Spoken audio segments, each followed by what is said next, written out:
My name is Willy Bolander. I study influence, persuasion, and leadership in selling and sales management, and I teach people how to sell. In this podcast, we'll talk to some of the world's top sales leaders and see what we can learn from them. Welcome to the Sales Lab. We are here with Richard Farmer. Richard, you're with a company, I feel like I'm going to say it wrong. Is it Apellis? Apellis, that's right. Apellis. I think I shared last time we spoke that when we first talked, I just met with somebody else whose company name was not pronounced the way it looked. So then I was very sensitive when I saw your company name, that maybe it's not what it looks, but it's what it looks like. Okay, Apellis, good. And give us a little idea of where you came from, where you started. Yeah, so I've been in the pharmaceutical industry now for 21 years. Graduated from A&M in 96, and spent the first 6-7 years out of school, really doing a mixture of inside sales, business to business sales, technical sales, mostly in the chemical and pesticide industry, and had an opportunity to work for a big name company called Coca-Cola, which everybody's familiar with. And that really was kind of my first big exposure to kind of true business to business sales and carrying a different kind of quota and getting some really advanced training. And while doing various jobs in business to business sales, happened to just have some friends and family members that were in the healthcare industry. And after many different conversations over the years, just kind of started wondering, is there an opportunity maybe to move into this world of medical, pharmaceutical, healthcare sales and really increase my earning potential? And it was certainly a hard industry to break into. I probably interviewed for a good 18 months to 2+ years. With lots of different pharmaceutical companies, but eventually was successful and have been in the industry now since 2004. So it's been a great industry to work in. I've really enjoyed it. I've had a lot of different experiences, but enjoying what I'm doing now here at Apellis. This content is brought to you by the TIES Sales Showdown. That's the Technical, Industrial, and Engineering Student Sales Showdown, hosted right here at Texas A&M University. We have over 200 engineering students taking sales classes every semester and a growing minor program in technical sales. These students are smart enough for STEM and savvy enough for sales, and the TIES Showdown allows them to demonstrate their selling skills in a role-play competition where industry partners, like you, serve as judges and provide them coaching feedback. If you're hiring for technical, industrial, or engineering sales roles anytime in the next couple of years, this is an event you can't miss. You can learn more at tx.ag/TIES. That's tx.ag/TIES. Hope you can join us. You mentioned how much effort you put into breaking into this industry. I mean, you're already working for Coke. That's a big company. That's probably a good opportunity. What was it about the pharma and medical side of things that made it so appealing to you? Yeah, I think there was two big things. I think one was the connection between the product that I was selling and the end customer or the end user of our product and service. When you lay your head down on the pillow at night, you didn't necessarily get this amazing sense of feeling like you had solved the world's problems when you sold a little bit extra Coke or bottled water or things like that. And it's certainly fulfilling to meet your quota and to exceed your quotas, but didn't really feel that connection to the end user per se.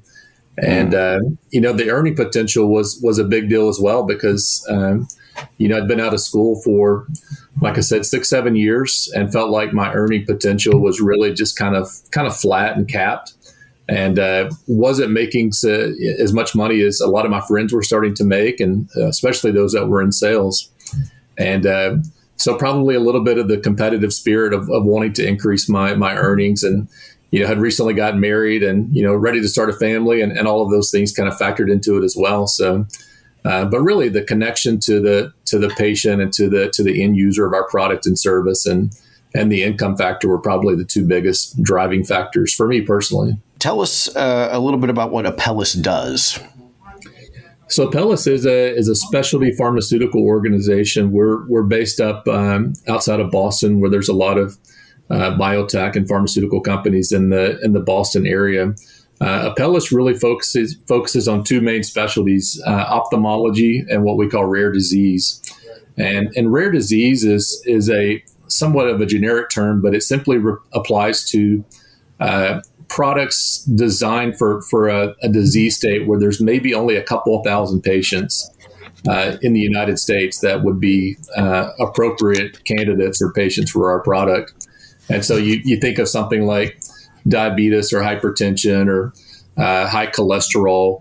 Those are the exact opposite of rare disease because that's a very common condition that a lot of patients have. But for example, our particular disease state for one of our products is a disease called PNH, which is treated by hematologists. There's probably about 2,000 maybe patients in the United States that would be appropriate candidates for our product. And so, and that's 2,000 patients. And when you kind of add in the fact that not all of those patients are going to be accurately diagnosed and identified, there's maybe now 1,000 to 1,500 patients that are capable of being prescribed our product. And so certainly very rare. And a lot of companies have switched, or not switched, but there's a lot of interest in this rare disease space because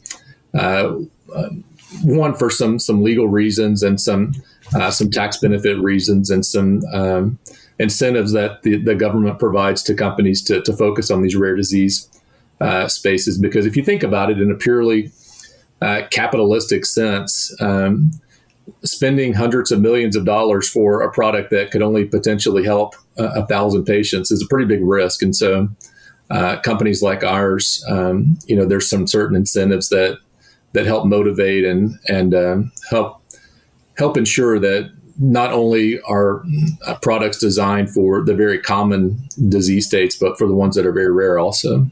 Yeah, I mean, when we after we met and had our first conversation, I mean that's kind of what was lingering in my mind. I mean, there's a natural disincentive, I guess, to go after these types of diseases, right? Yeah, people are suffering, people need help, and also, yeah. The system's rigged to, incentivize us to look at other things that affect more people, right? Absolutely. And so, okay, so you mentioned there's some government incentives that maybe help overcome that. But is that it? The government incentives, or you mentioned some legal things. What the companies have to show that they're trying to solve a broad variety of problems, or tell us what that means. Yeah, and I'm certainly not an expert in all the details of it, but things like patent life. And so oftentimes for rare disease products, you may be granted a longer patent exclusivity. You're oftentimes able to charge a lot higher dollar amount for these products. So as an example, our product is about $500,000 a year for a patient to be on this therapy. And when you think about, for a common disease state like, diabetes or hypertension or something much more common, obviously products aren't nearly that expensive because there's thousands and thousands of patients that they can offset that R&D and all that. Right. So we may only capture, a certain amount of this very small number of patients already. And so the opportunity is certainly there to try to make up for that by charging more for these products.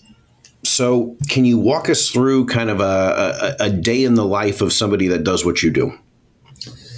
Yeah. So what's interesting that, our industry, your title is something along the lines of territory sales representative or account manager or, something with the word sales in it. And really what we do, Willie, is not necessarily sales. It's more what I would consider to be influencing or persuading, because on a typical day, a sales rep would wake up in the morning. First office they go to, they may bring coffee to an office. They may call the office ahead of time and say, I'll be there around 8:30, 8:45 when you're just getting ready to start seeing patients or you're just opening. And sales representative will bring in 4 or 5 coffees and with the hopes of getting to spend a couple of minutes with the nursing staff, with the appointment schedulers, perhaps with the doctor, of course, anybody that may be involved in the patient journey in that office. And at the end of the day, what we're really, you think about a typical sales job, most people envision, a customer signing a contract or a piece of paper, something that signifies, I'm completing this agreement. I'm agreeing to this contractually. In pharmaceutical sales, what you're doing is you're really trying to gain a commitment from the doctor, from the nurse, from the staff or whatever, for that doctor to hopefully prescribe your product to a patient. And the way that it's tracked is a little bit different. And so a sales rep may go into the office, have this morning appointment, may spend 30, 45 minutes in the office meeting with all the different people. And maybe one of the last questions that the rep may ask the doctor is something along the lines of, "Doctor, if you see a patient like this today, would you be willing to prescribe my product for this patient?" And the doctor will hopefully say yes. And that commitment is really the quote unquote sale. And so let's say that conversation happens on April 29th, which is today. We won't be able to see any prescribing data from that physician for at least another 2 to 3 weeks typically.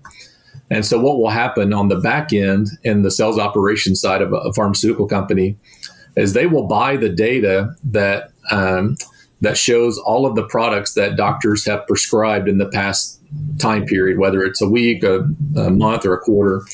And what the sales rep is doing then is they're going and looking at their data to see, okay, I spoke to Dr. Jones on April 29th. Dr. Jones committed to prescribing my product. And they're looking to see over that next, 4, 5, 6 days, maybe after they visited that office, did that doctor prescribe our product for a patient? And we'll be able to see, we won't see patient names, of course, or any kind of personal information, but we'll get spreadsheets, and we've got different platforms through Salesforce and through some other companies that allows us to be able to track and verify that the doctor did in fact prescribe our product. We also get to see, and there's a lot of details and nuance behind this, but we also get to see our competitors' products, if they're being prescribed or not. And so let's say you've got a product that's in a crowded disease state.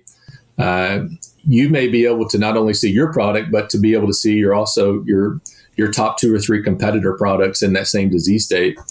And so it's not really a sale in the sense that, you're getting a contract signed, like I mentioned, but it's a commitment to prescribe your product. And there's some other, once you get into really specialty type sales with maybe like a buy and bill product or something that's very advanced, it's a little bit more traditional sales per se, but the average traditional pharmaceutical conversation, you're just looking for that commitment to prescribe your product. And as soon as I leave the office, you have no idea that another rep may come in right behind you and may convince the doctor not to prescribe your product. And so they might have better coffee. Yeah. They might have better coffee. Yeah. Yeah, I mean, that's interesting. I mean, you're sort of left hanging, but it sounds like you actually get quite a bit of data at the end of it. I mean, you'll be able to see, hey, this person prescribed our competitor twice and us 0. So obviously there were some opportunities where they could have. I mean, that's probably better intel than a lot of other sales roles get, right? Some folks might just get the response that, no, we're not going to buy from you. But they don't know necessarily which competitor somebody went with or how many times they purchased from the competitor. I mean, that data takes a little while to come in, but that's pretty rich, I would think. Yeah, that's exactly right. And the best sales reps are really good at taking that data and in a tactful way, challenging their doctors or their customer to, hey, the last time I was in, you committed to doing this. I've noticed that you haven't done that. And, can you help me understand why? And a lot of times there's a very tactful way of doing that, and you can be too aggressive sometimes, and it can be off-putting. And so there's obviously some doctors that have said, this representative is being too aggressive. They're expecting too much from me. I don't want to interact with this representative anymore. And that's another thing that's unique about pharmaceutical sales is that a lot of times in traditional sales, you get 1 or 2 opportunities to interact with the customer. You get the sell, you close the deal and you move on to the next opportunity. And pharmaceutical sales, we have what we call routing plans typically, which is where we're asking the field sales team to go into the same office, the same doctor, and have the same conversation every 2 weeks, every 3 weeks maybe. And some of the bigger companies, you may have counterparts that you call on this doctor, on these weeks, and another counterpart calls on the same office with a little bit different conversation, maybe a little bit different product mix, but you're representing the same company and you're trying to achieve the same goals, which is to grow your prescriptions faster and obviously better than what your competitors' products are doing in those same offices.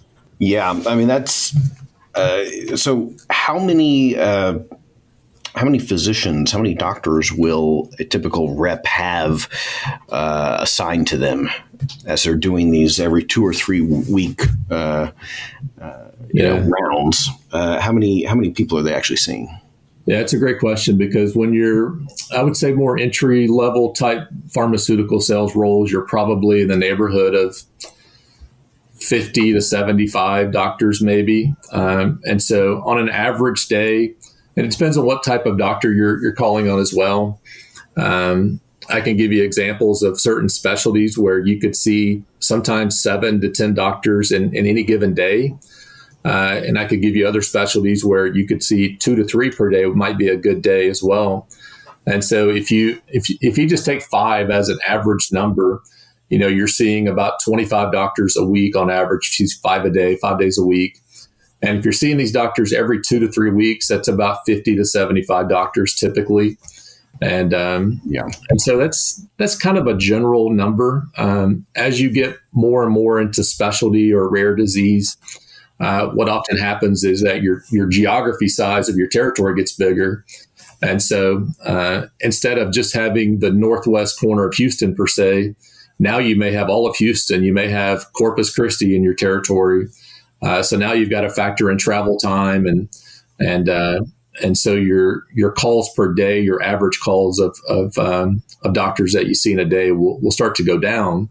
So you're getting less opportunities. So it's even more important that you're prepared, that you're articulate, that you're having a good conversation, because it's just like in sports. If you're only going to get 10 free throws compared to somebody else that gets 30 free throws, you've got to make sure you're making all your shots. Well, and I'd say that's on this topic of what is technical sales. I mean, that's something that recurs quite a bit, right? When you're in a more technical, more B2B, medical, technological environment, compared to consumer insurance. Mm-hmm. You don't have that many customers. And in some cases, you might, in highly specialized environments, you might have 5 or 10 possible people who can buy your thing, right? Right. And that really puts the pressure on, right? I mean, I can't, if I'm a B2C salesperson, I can probably afford to alienate some people or mess up a few sales calls or learn as I go, which is the, sort of the terrible thing in a lot of those B2C sales jobs historically. But yeah, if you're dealing with the same people over and over again and you convince them that you don't know what you're talking about, that's set in stone from then on out. So yeah, it's very true. When you've got to go back in to see the same customer, every 2 weeks or every 3 weeks, it certainly changes your approach. And there's a certain amount of pressure and assertiveness that you can apply in those conversations. That's you want to push your customers, but you don't want to push too much because you got to go back in. And so and in some cases, we empower. A lot of companies will empower their sales team. If you've made X number of calls, you've done everything you can to persuade this office or doctor to prescribe our product, and they're just not going to be a customer, it's okay to move on and to not go back, and maybe put them on the back burner for 3 or 6 months, and then go back in with maybe you have new data that comes out in 6 months. You go back in and maybe that changes the dynamic of that relationship and conversation. But yeah, it's certainly it certainly changes as you go from entry level into more specialty type sales. Where in those entry level type pharma positions, you oftentimes get very little time. It may be 30 seconds with a doctor, and so you don't have a lot of time to make an impact. So when you get into something more like what we do at Apellis with rare disease, sometimes we're sitting with the doctor for 30 minutes and having a dialogue and back and forth and looking at data and talking about it, bringing in experts from our team to assist us. And so it becomes much more consultative and much more of a collaborative conversation than kind of those more entry level positions where you're just trying to get a message in sometimes real fast, something that the doctor will remember. And so it's, like I say, back to the original point about sales, it's not necessarily sales per se. It's sales in the sense that you're having conversations, you're growing your product numbers, and so you are in sales, but the conversation doesn't always end with the doctor making a signed contract, giving you a signed contract that they're committing to this. So, yeah. And so in these conversations, what types of questions are you asking? What types of questions are they asking? Can you kind of go through a typical interaction and what happens? Yeah, I think the best questions that we can train our people to ask is really to focus on specific patient types. And so if you think about it, if you're a doctor, so let's use our company. So we're calling on hematologists, we're calling on nephrologists that are kidney doctors. And so these are patients that are very sick. They've already seen a primary care provider. Typically, they've had tests done. They've been referred now to a specialist that is has advanced training in this particular disease state. And so the volume of patients that a primary care provider sees is obviously much higher than what a specialist will see. And so these specialists really know their patient types. And so some of the best questions that we can ask, we kind of categorize them into different categories, but there's the context problems. It's kind of the general things like, doctor, have you noticed, any common adverse events with product X, or have you had any bad experiences when it comes to reimbursement situations with some of our competitor products? Those are kind of just context. It kind of just gives you something to kind of get a conversation started. Kind of that next level of questions, we call them problem questions. And so, doctor, tell me about a problem. What sort of problems are you having with treating this patient type? Are you having any unexpected adverse events that are causing you frustration or causing the patient problems? So you're trying to create the problem so that you can offer your solution, obviously. And then really that third level, kind of if you think about it from a pyramid, if you can get to something like an impact question that, doctor, what's the impact of using a product X for this patient? If you're having to deal with adverse event concerns, if you're having to deal with reimbursement concerns, if you're not getting good service by the representative, what's the impact of that decision having on you, your practice, and your patient? And so it's in a perfect world, you kind of start with the context, you kind of move into the problem, and then you kind of get to the impact, and then hopefully the doctor starts to sell himself or herself on, hey, I'm starting to understand the big picture here, what you're trying to explain to me. And so that's we spend a lot of time in sales training. It used to be much more focused on the messages that we were delivering. I would say now the industry has probably shifted more to, at least in my experience, it's almost more important to focus on the questions that you can ask as opposed to the message that you can deliver. Yeah. And at the end of the day, there's just so much noise in a doctor's world. They've got so many different people wanting to get time with them, and a lot of them are small business owners, so they've got to worry about payroll and taxes and a new building and staffing and legislation. And so there's so many things that are not necessarily patient treatment oriented because they're small business owner. Yeah. And so oftentimes if a rep just shows up and just starts delivering messages, it's just like us watching TV. I mean, it's just a commercial. It's noise sometimes. We're not paying attention. But good questions, good engagement, getting good quality time with a physician is really the goal of any sales rep. It's I would much rather ask 3 questions than give a message anytime to a doctor. Give a pitch. Right. Yeah, absolutely. So can you give us some examples of what types of, at the end of those impact questions, I mean, you mentioned maybe they're having, you mentioned some abstract problems, but in concrete terms, what is very good to hear in those situations? What problems are you trying to solve? I think at the end of the day, doctors want to use products that don't cause too much disruption in their practice. And so I'll give you an example.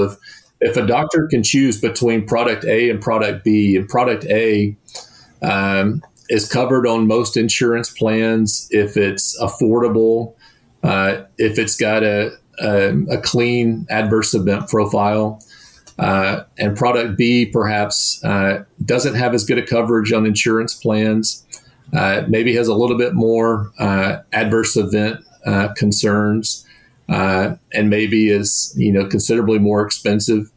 The doctor's really looking at not just one single component, but kind of the collection of all of those factors. Because what happens if a doctor prescribes a product for, let's say in that same scenario, they prescribe product B, what oftentimes happens is the patient will call the office the next day and they'll say, hey, I was in to see the doctor yesterday. They prescribed this product. I went to pick it up at the pharmacy, but my copay was $125. There usually is a process in which the patient can work to get their copays reduced and get financial assistance. But it's oftentimes easier for the doctor to say, you know what, instead of prescribing product B, just switch it to product A, because I know product A is going to be a $5 copay and the pharmacy will have it in stock. They just don't have the time or the issue to deal with the hassle factor of a prescription copay prices sometimes. And wow. So we collectively refer to it as the hassle factor, and we talk about all of that work that the doctor's staff is doing is unbillable work. They can't submit for reimbursement that their office staff's just spent 25 minutes working with an insurance company or with a pharmacy to get that patient's copay reduced. That's unbillable work. So the doctor's really just paying his staff or her staff to provide all of this assistance when there might be another product that's just simpler and easier to get through. Lets everybody leave at 5. Yeah. So when you talk about impact, doctor, what's the impact of prescribing a product that has that much hassle and creates this unbillable work for your staff, creates a high cost for your patients? The impact of that is, substantial. It could also be something clinical, the impact of using a product that, a lot of times you see products with different dosing regimens. And so one product may be dosed twice a day. You take it once in the morning, once at night. Another product may be once a day. Another product may be once a week. And a lot of doctors are concerned now about you'll hear this term pill burden. It's the burden of so many different products that these patients are taking. And so if you've got a product that has a complicated dosing regimen, doctor, what's the impact of prescribing a product that has a complicated dosing regimen? Well, the impact could be that your patient's not compliant. And if your patient's not compliant, then the product's not doing what it's supposed to do. So different kinds of impact. And as a rep, you kind of figure out, and we segment our physicians oftentimes. These doctors are more concerned about reimbursement. These doctors are more concerned about clinical. These doctors are more concerned about dosing. We have different messages and different questions that we try to train our field to use effectively in those scenarios. Yeah.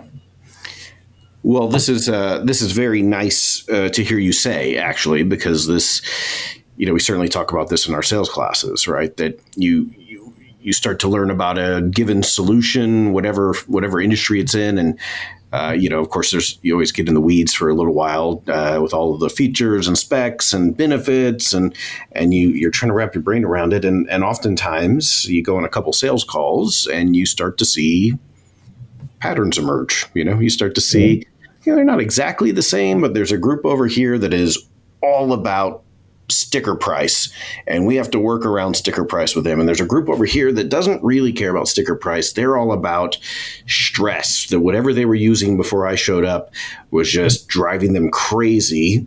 And as long as we can convince them that we're not going to drive them crazy, or their employees or their customers or whatever, then we're probably in good shape. And so if nothing else, I think it's very good for students to hear, even in pharmaceuticals, even in, a field where, you don't normally think of a doctor, perhaps you don't normally think of a doctor as a business owner, but if they own the business, they're the business owner. They've got all these same concerns as the guy running a pizza shop, how am I going to make this all work? This complicated system that requires an awful lot of good fortune and awful lot of dimensions. So this is very good to hear. My follow-up question is, what type of information are you sharing to them in these, if there's clinical outcomes, you have features and specifications, you have research results. What are the types of things that you're bringing to bear to kind of prove what you're claiming to these physicians? Yeah, good question. We've got several different resources. We obviously start, if you kind of listed them in priority of impact and importance. For most physicians, seeing some sort of a peer-reviewed clinical reprint, that's something that's been published in a notable journal and it's been reviewed and deemed as being good science. That's kind of the most important thing to share. Oftentimes those, we call them reprints. The reprints oftentimes they're long, they're technical. They can be 10 to 20 pages long, lots of graphs, lots of charts, lots of tables. Yeah. And so oftentimes the marketing teams for pharmaceutical companies will do a nice job of creating a sales aid, something that kind of summarizes the key takeaways. Oftentimes you'll see it even like in a folder. And so we'll have the article that fits into the inside pocket of a folder. And on the front cover and on the inside covers, there's kind of the key takeaways, kind of the cliff notes. Like if you've only got 5 minutes, doctor, you won't have time to read the whole paper, but here's the important takeaways. And so oftentimes what the sales force will do, or the field teams will do, is they'll share kind of the main takeaways to kind of see if there's a hot button for that specific doctor. Some doctors are more interested in the mechanism of action of the product, like how does the product work? What's the pathway in the body, the science behind this? How does it work? Some doctors are more interested in the way it's administered. Some products in the same class of medications, you can have an oral product that you take twice a day. Another competitor may be an injectable that you inject into your stomach, once a week. Another product may be an infusion that you come and you sit in the office or in an outpatient infusion suite for 2 hours, and you get an infusion twice a year. So some doctors are concerned or have biases towards one or against another. We call it route of administration. Some doctors go straight to the adverse events. They want to see the safety profile first because, as most doctors, the oath that they take, the first thing is do no harm, right? And so they're very sensitive to the adverse event profile of any product that they're prescribing. Some doctors are all about the cost, and so they want to go straight to that. We usually put that on the back cover. Doctor, here's the insurance profile for this product. It's covered on these specific plans. It's covered by Medicare Part D plans, and so doctors will oftentimes say that I've got two products. I've got product A, which is not really my favorite product, but it's covered by Medicare Part D, for example. Product B is probably a better product and probably a safer product, but it's not covered by Medicare, and therefore I can't really prescribe it to my patients because I can't afford it.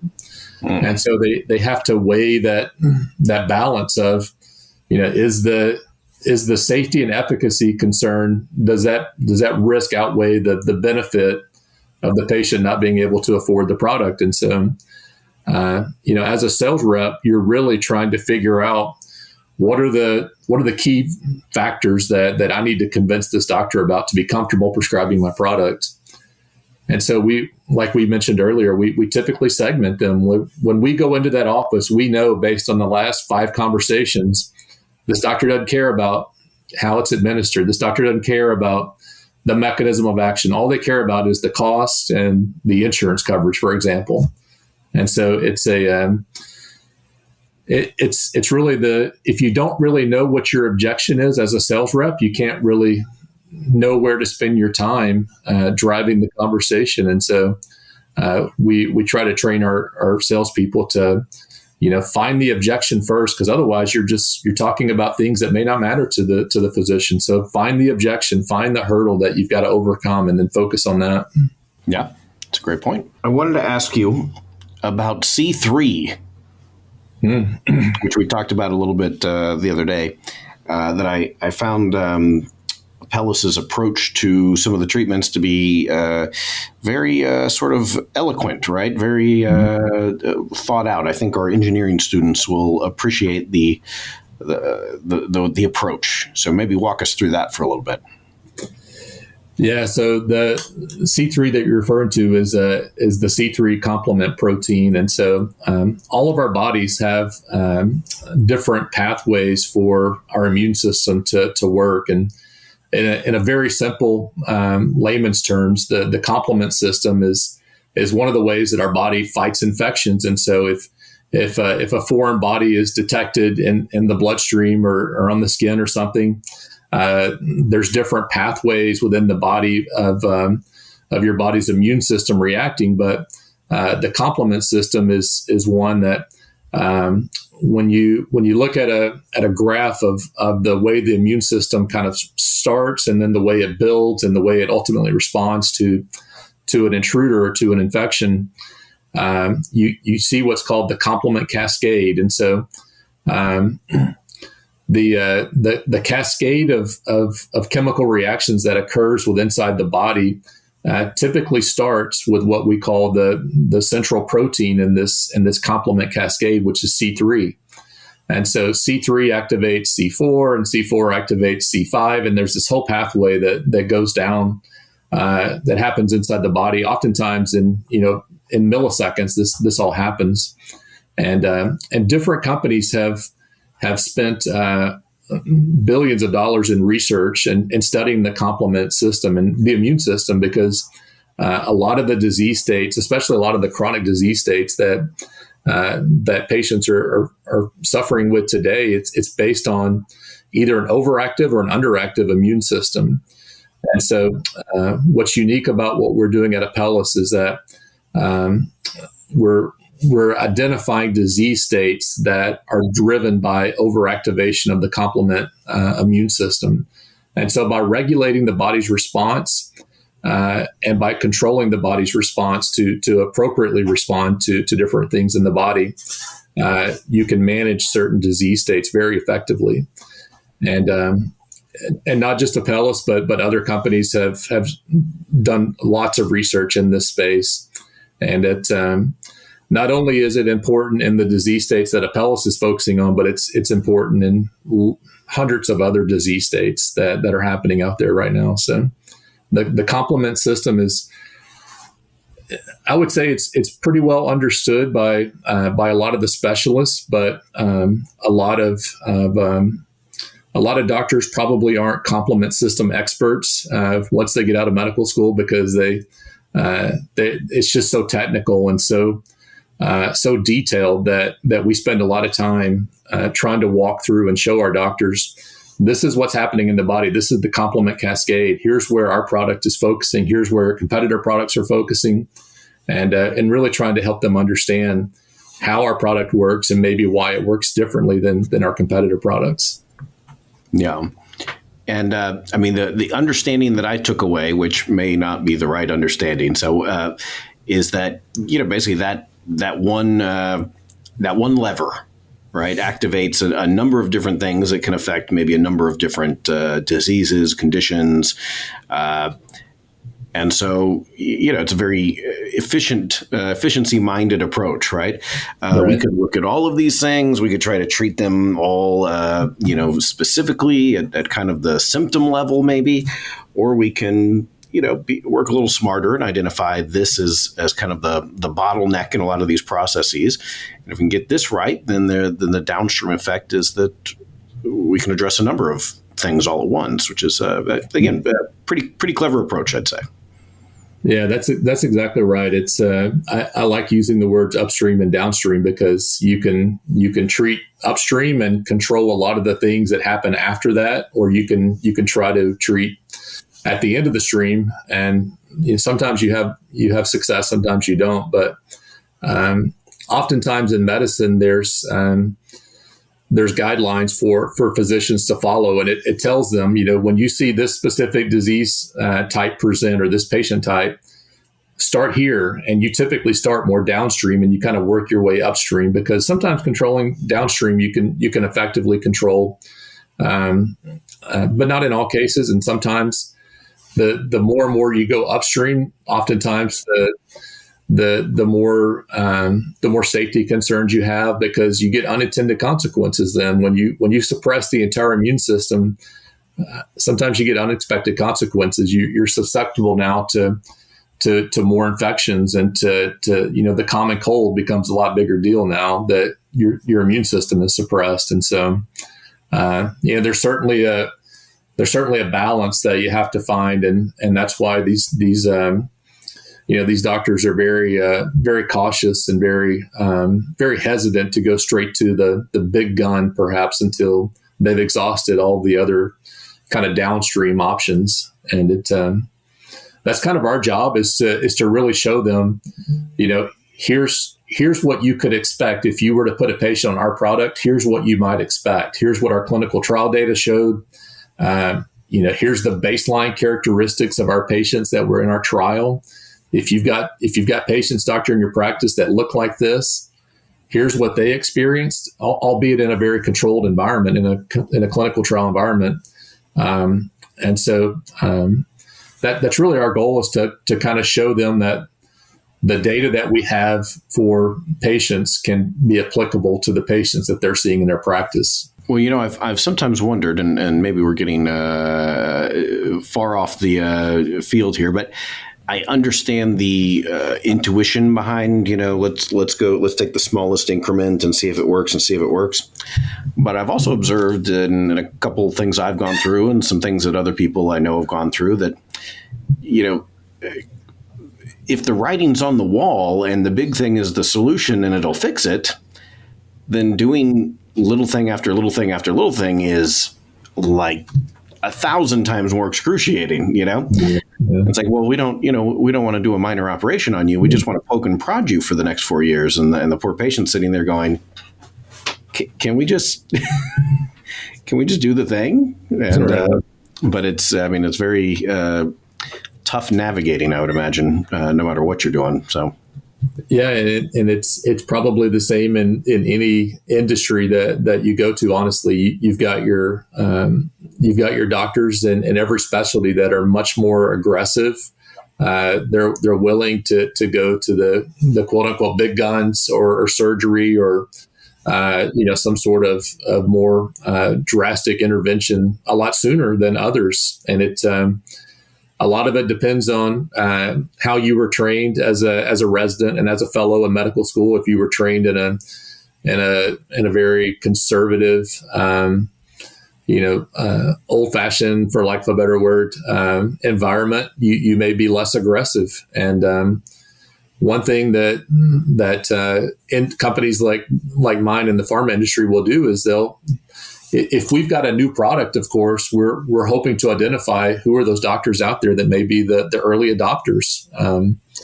There's some doctors that take the wait and see approach of there's a new product on the market. I'm going to wait 5 years to see what sort of real world data comes out, because all the data that you're showing me is in a very well controlled clinical trial environment. Yeah. I want to see what it's like when the patient is not in this trial environment and they're doing things maybe they shouldn't do, where they're interacting, they're using other drugs at the same time that they maybe shouldn't. And so we're, especially when you're launching a new product, you're specifically looking for those doctors that have a higher likelihood of wanting to be more aggressive. And so it's one reason I think patients also, they get second and third opinions sometimes. They go see a doctor with their knees bothering them. They go see an orthopedic doctor, and the doctor is ready to do surgery right there. They're wanting to schedule them for surgery, in the next week. And maybe the patient doesn't feel that that's the right thing. And so they go see another orthopedic surgeon or a knee specialist. And that doctor says, no, I think we can do these injections, steroid injections, and we can delay this for 6 months or 5 years maybe. And so there's not one of the funniest things, but I think one of the biggest aha moments I had for me earlier in my career is that I just assumed if a doctor said something, like there was no debate. I've been in so many lunchrooms sitting where I've got multiple doctors sitting there eating lunch with us or having breakfast with us. And one doctor is saying the exact opposite of what another doctor is saying. And so the term practice medicine, I guess, really does apply. There's not always a black and white answer. It just depends on what the doctor's experience has been, what their comfort level is, what their understanding is of the technology to decide what they want to do next. Yeah. Well, and certainly, from the salesperson's perspective, very, very high stakes, in a lot of situations, I might be able to just get a customer to kind of try something as a Hail Mary. Well, I have to imagine that doesn't happen very often in your case. Yeah, I would say that's not typically the norm. I can't think of scenarios where in previous positions, not necessarily here with my current role, but in previous positions, a lot of times there's not a lot of parity between the products. A doctor may have 5 different products that all kind of do the same thing. And it's just a matter of their personal preference. Maybe it could be something as simple as the relationship that doctor has with you as the representative, and they choose your product, more times than they choose the competitor product. And I recall one of my first jobs was selling antibiotic eye drops for pink eye for kids. And obviously, if you've ever had a kid with a pink eye infection, there's probably 10 or 15 different antibiotic eye drops that you could go down to the pharmacy and get prescribed to you. And there were doctors that I had that weren't necessarily big fans of my product per se, but they liked me. They felt comfortable with my product. And I would ask them, like, hey, if you're going to prescribe 5 pink eye drops today, would you just prescribe one of them at my product, for if you feel comfortable with it. And a lot of times you just ask and they'll do it if you ask, but if you don't ask, you never know. Yeah. It seems in these conversations I'm having with people in different industries that even in the most complex technical environments, sometimes it does just revert to the relationship. Yeah. Should we be pleased or concerned about that fact? It's something that I struggle with, especially as a hiring manager now, because I'm sure you're familiar with the company called Challenger Inc. or Challenger Sales. Challenger is a very well-known selling model that partners with not just with pharmaceutical, but in all types of industries across the country. And they teach this style of selling. It's not argumentative, but it's challenging the customer to think differently. And they did a study a few years ago that I read, or they published an article, and it basically said there's 5 different types of salespeople. The most successful salesperson in their list was this quote unquote challenger personality, somebody that's willing to respectfully and tactfully challenge the customer to think differently.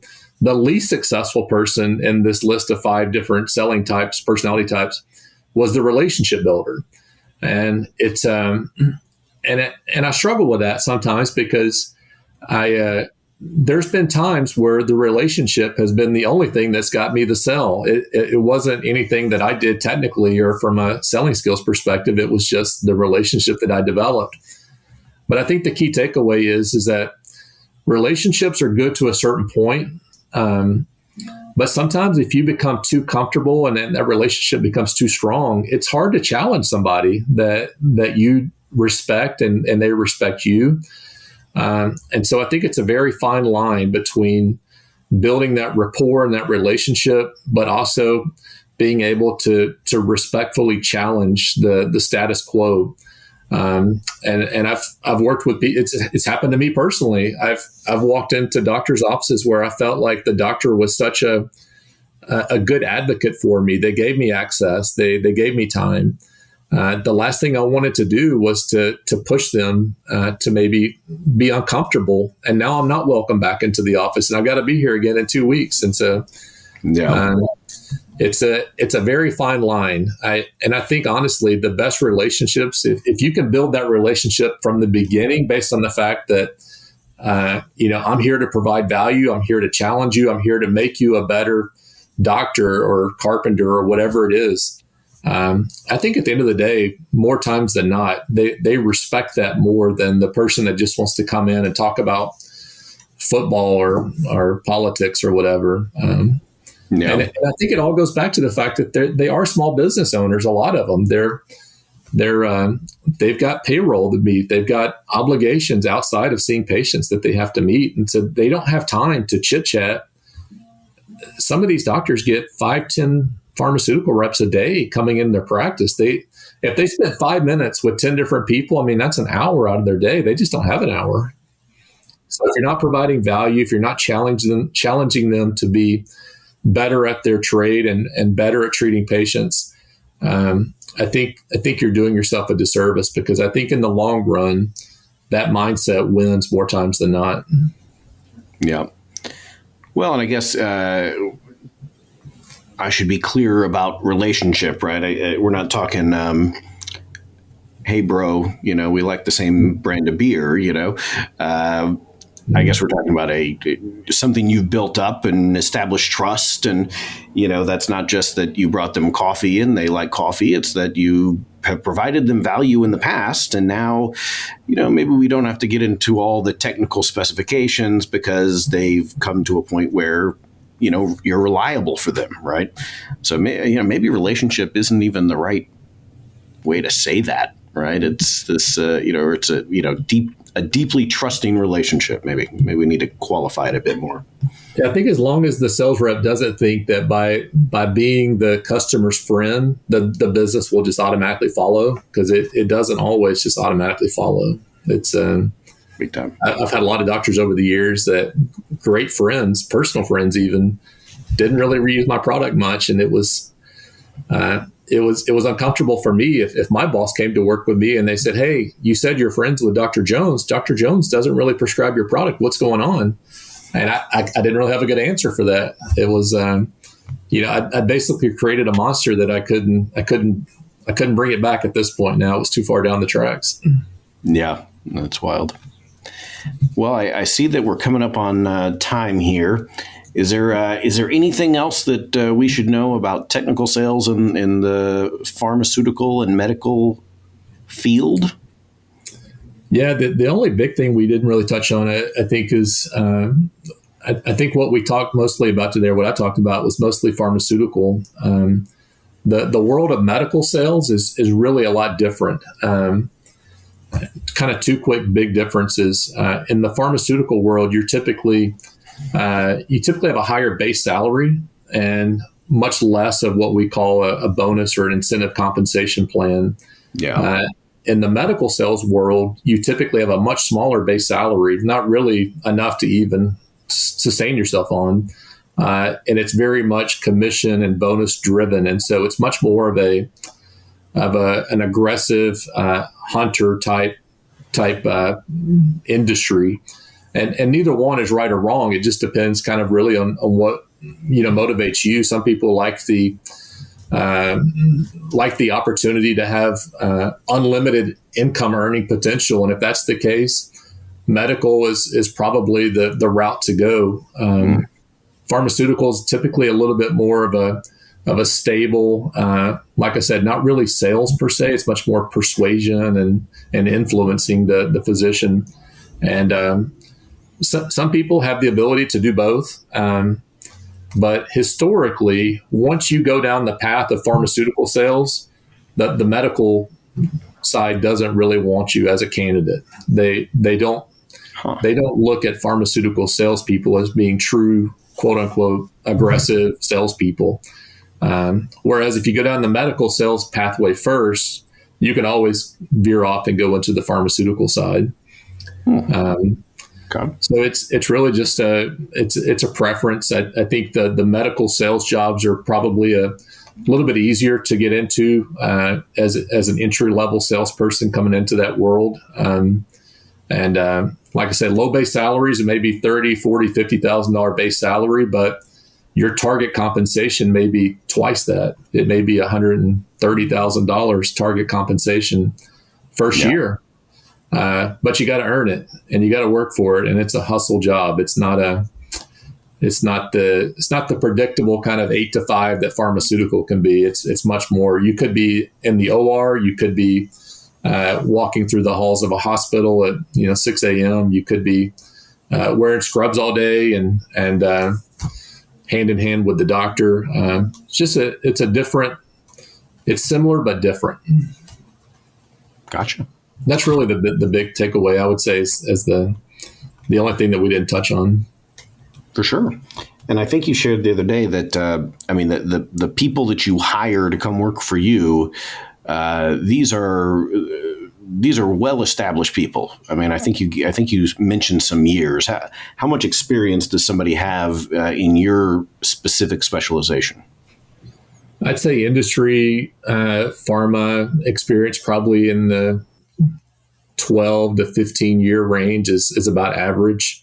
There's folks on my team with 20 to 30 years experience in the industry. And as you get more and more specialized, your relationships and your knowledge of that particular specialty become that much more valuable to your employer as well. And so if you've spent your entire career in orthopedics, you've got a set of relationships that's very valuable to a company that's moving into orthopedics.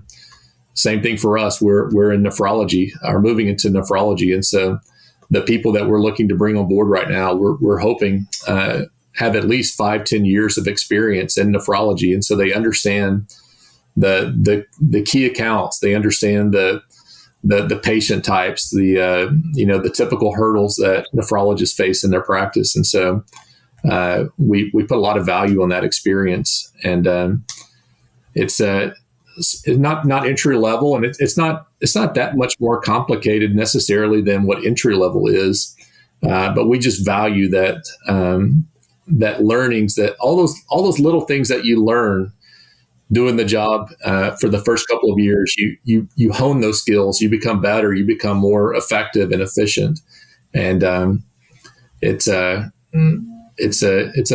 neat job that we have right now, being in rare disease, because you truly do feel such a connection to the patient, and such a it's almost like we celebrate every patient that starts in our product. Like the whole company knows when we get a patient that starts. We actually have a team that works with the patients. We have a nursing team that's out actually going into their houses and helping them and working with them, making sure that their path is going the right direction. You just don't see that in typical, more traditional pharmaceutical. Everybody's on something, and these companies just can't track the thousands of patients that are out there. But it's unique being in rare disease. Yeah. Well, that's great. Well, I appreciate your time today. I appreciate you sharing all this with us. And yeah. That's it for this interview. I hope you got something valuable out of it. Of course, if you did, be sure to subscribe and rate this podcast on whatever app you use to listen. Also, share this with your colleagues and friends, and let's continue to have a deeper discussion on all things related to selling and sales leadership. See you next time in the Sales Lab.